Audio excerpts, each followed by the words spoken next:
I cannot say don't go, but in the same time, I'm not in position to say, oh, please go ahead, because it's not safe.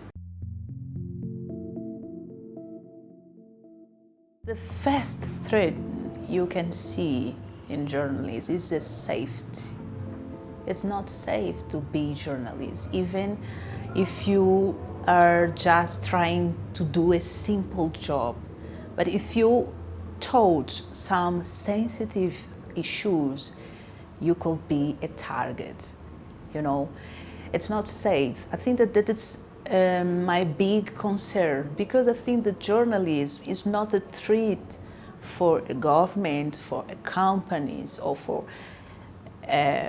any people, but journalism is a complement. I was doing an investigative report with some big company and institutional were involved.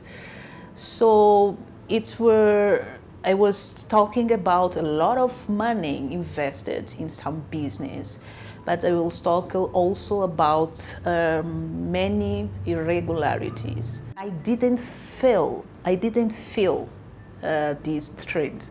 I lived it.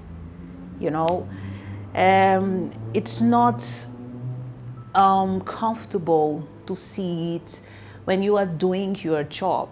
You know, you are not doing anything wrong. You're just doing your job, even if it is investigative.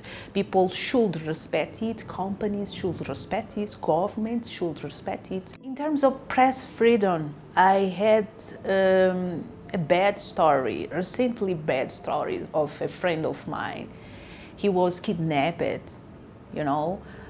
He is journalist and lawyer, and I cannot imagine that he will be dead in this time, you know. It's so bad for the country, so bad for the democracy, and for our future. What we want to do with our country if we don't have safety, if we don't allow to speak freely about what we think. We have to change it immediately, because we don't want to be an unstable country.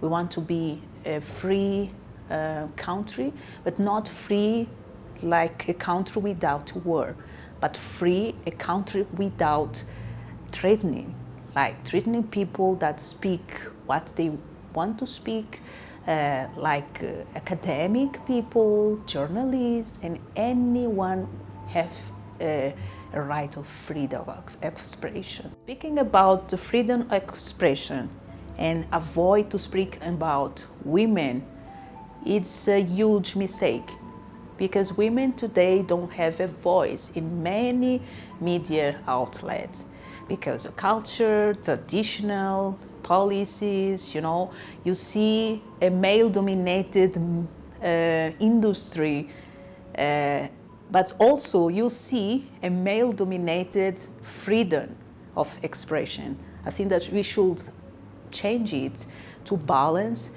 and grant more democratic and more gender equality in freedom of expression, not all in Mozambique, but also in all continents in the world.